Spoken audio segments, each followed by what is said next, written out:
Hello students, myself Prem Prakash Shukla, your mathematics teacher from Lakshmi Prasad Memorial Public School, Gola Bazar, Gorakhpur. Dear students, today we are going to solve exercise 11C. Exercise 11C को आज हम solve करेंगे और इसमें हमको word problem के questions दिए हैं रिलेटेड टू मनी। मनी से रिलेटेड वर्ड प्रॉब्लम के क्वेश्चंस दिए हैं जिसको हम यहाँ पे सॉल्व करेंगे। तो यहाँ पे आप देख सकते हैं क्वेश्चन नंबर 1 है। क्वेश्चन नंबर 1 में दिया है mother gave ₹50.50 pocket money to Vaibhav and ₹75 to Neeraj. अब यहाँ पे मदर ने वैभव और नीरज दोनों को अलग अलग अमाउंट दिए हैं। वैभव को दिए हैं 50 रुपये 50 पैसे और नीरज को दिए हैं 75 रुपीज। और हमको क्या पता लगाना है, how much money did she give them all together. दोनों को मिला के उन्होंने कितने पैसे दिए हैं ये हमको इसमें पता लगाना है। सो माय डियर स्टूडेंट्स, तो इसके लिए हमको क्या करना होगा, सबसे पहले जो वैभव को अमाउंट दिया गया है उसे लिखना होगा और उसके बाद जो नीरज को अमाउंट दिया गया है उसे लिखना होगा और दोनों का हमको सम करना होगा क्योंकि हमको टोटल अमाउंट पता लगाना है कितना दिया गया है। तो इसके लिए हमको क्या करना होगा, सम करना होगा। सम करने पे जो हमारा आंसर आएगा वही हमारा रिक्वायर्ड आंसर होगा। सो माय डियर स्टूडेंट्स, तो इसको कैसे सॉल्व करेंगे, सबसे पहले आप सॉल्यूशन लिख लेंगे। सॉल्यूशन लिखने के बाद इसके बाद आप लिखेंगे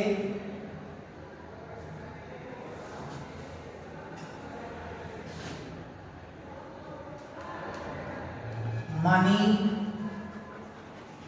given to Vaibhav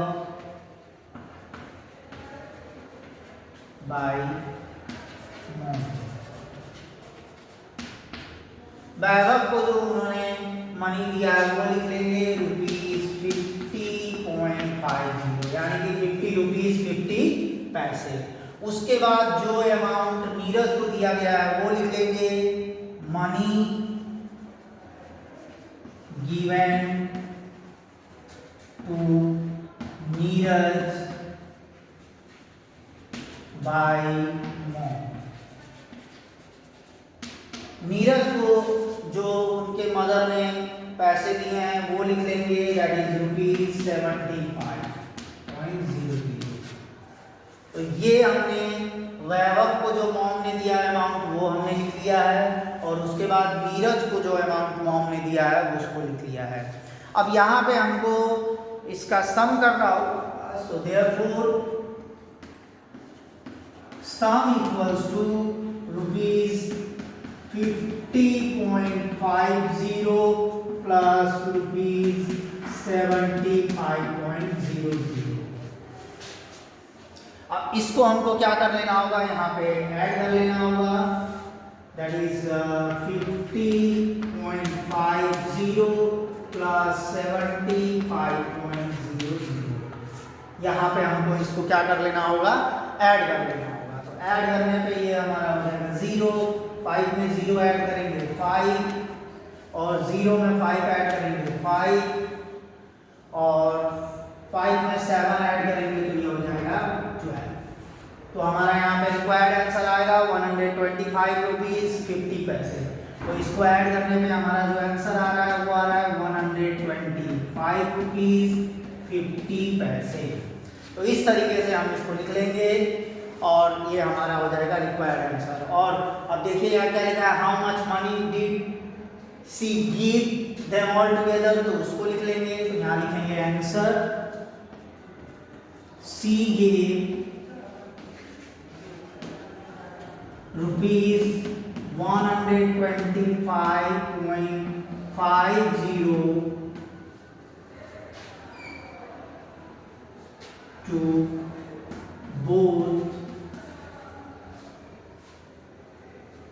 both all together।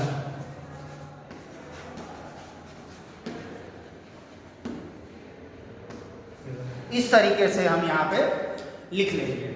अब यहाँ पे आप देख सकते हैं, सबसे पहले money given to Vaibhav by mom वो लिख लेंगे, उसके बाद money given to Neeraj by mom उसको लिख लेंगे, फिर दोनों का हमको टोटल करना है तो सम कर लेंगे। सम यहाँ पे किया हुआ है, देखिए आप, ये सम है। और इस तरीके से फिर हम लिख लेंगे सी गेव रुपीज 100, सी गेव 125 रुपीज 50 पैसे टू बोथ ऑल टुगेदर यहाँ पे उन दोनों को यहाँ पे दिया गया है।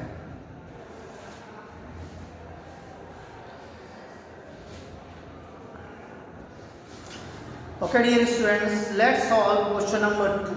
अब क्वेश्चन नंबर 2 को सॉल्व किया जाए। First of all we have to understand question number 2, the price of lunch box. Lunch box का प्राइस इसमें दिया है इज ₹85 50 पैसे। लंच बॉक्स का कॉस्ट हमको दिया गया है 85 रुपीज 50 पैसे। और बट प्रिया ओनली है, लेकिन प्रिया के पास केवल 72 रुपीज है। Only she has 72 rupees.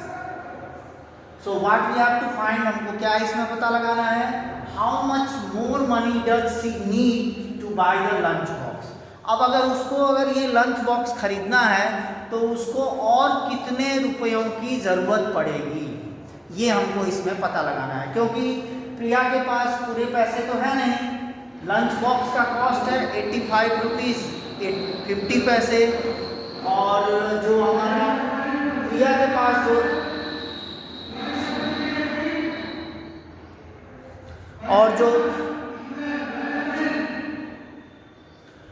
जो प्रिया के पास जो हमारा अमाउंट है वो है 72 रुपीज़, जो कि कम है। तो हमको ये पता लगाना है कि प्रिया को और कितने पैसों की ज़रूरत पड़ेगी ताकि वो उस लंच बॉक्स को खरीद सके। तो इसके लिए सबसे पहले हमको क्या करना होगा, सॉल्यूशन लिख लेना होगा। इसके बाद लिखेंगे price of the lunch box. Price of the lunch box लिख लेंगे रुपीज 85.50, यानी 85 रुपीज 50 पैसे। And money with Priya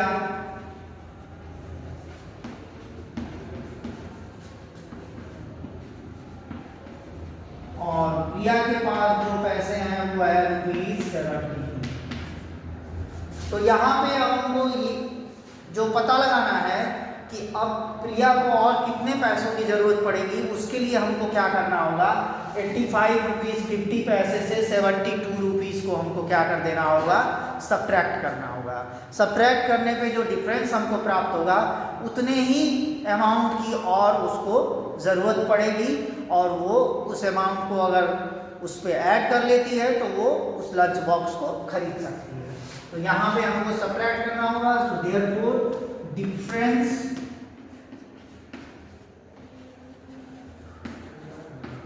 equals to rupees 85.50 minus rupees 72। तो इस तरीके से लिख लेना होगा कि difference equals to rupees 85.50 minus rupees 72, और यहाँ पे उसका डिफरेंस निकाल लिया जाए। यहाँ पे 85.50 माइनस 72 रुपीज, ये हो गया 72 रुपीज। 72 में देखिए पैसे में कोई अमाउंट नहीं दिया है तो वहाँ पे हम 0 लिख लेंगे, और इसके बाद इसको माइनस करेंगे, 0 से 0 0, 5 से 0 माइनस करेंगे 5, डेसिमल पॉइंट लगा लेंगे, 5 से 2 माइनस करेंगे 3, और 8 से 7 माइनस करेंगे 1। यानी कि हमारा जो रिक्वायर अमाउंट आ रहा है वो है 13 रुपीज़ 50 पैसे। यानी प्रिया को 13 रुपीज़ 50 पैसों की और ज़रूरत है, और अगर उस पैसे को वो अगर अपने इस अमाउंट में 72 रुपीज़ में अगर ऐड कर लेती है तो वो हो जाएगा 85 रुपीज़ 50 पैसे, और तब वो आसानी से अपने उस लंच बॉक्स को खरीद सकती है। सो द रिक्वायर्ड आंसर यहाँ पे हमारा आ रहा है रुपीज़ 13.50, और यहाँ पे हमको क्या लिखना है, how much more money does she need to buy the lunch box, तो यहाँ लिख लेना होगा answer she needs ₹13.50 more to buy the lunch box. To buy the lunch box. इस तरीके से ये हमको लिख लेना होगा। तो यहाँ पे सबसे पहले लंच बॉक्स का कॉस्ट और प्रिया के पास जो पैसे हैं वो लिख लेंगे। उसके बाद दोनों का डिफरेंस निकाल लेंगे। डिफरेंस यानी कि सब्ट्रैक्ट करने पे जो हमारा आंसर आएगा वही हमारा रिक्वायर्ड आंसर होगा। She needs ₹13.50 more to buy the lunch box, यानी उसको ₹13.50 और अभी चाहिए, तभी वो लंच बॉक्स को खरीद सकती है। Okay my dear students, let's solve question number 3। अब हम क्वेश्चन नंबर 3 को सॉल्व करेंगे। You see question number 3, the prices of some books are given. कुछ बुक्स के प्राइजेस दिए हैं। The price of English book का प्राइस दिया है ₹130। हिंदी बुक का प्राइस दिया है ₹129.50 और मैथ बुक का प्राइस दिया है ₹142। और हमको यहाँ पता लगाना है find the total cost of the book. और यहाँ पे तीनों बुक्स को सबको मिला के टोटल कॉस्ट कितना हो रहा है ये हमको पता लगाना है। उसके लिए हमको क्या करना होगा, उसके लिए हमको इन तीनों का सम करना होगा। सम करने पे जो हमको आंसर प्राप्त होगा वही हमारा रिक्वायर्ड आंसर होगा। तो इसके लिए सबसे पहले हम लिखेंगे सॉल्यूशन।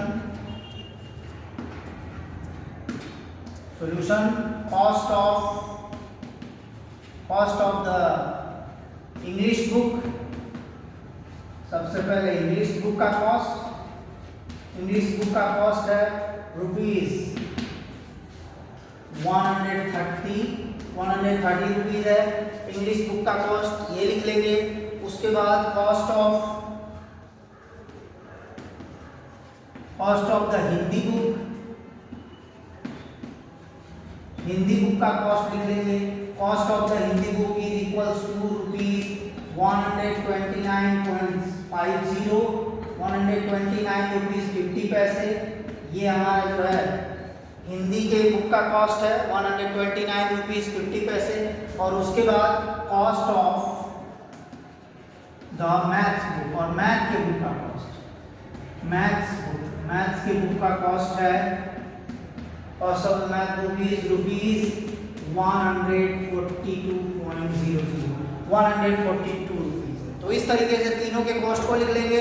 तीनों के कॉस्ट को लिख लेने के बाद इन तीनों को हमको क्या कर लेना होगा, ऐड कर लेना होगा। So therefore sum equals to ₹130.00 और प्लस ₹129.50 प्लस ₹142.00।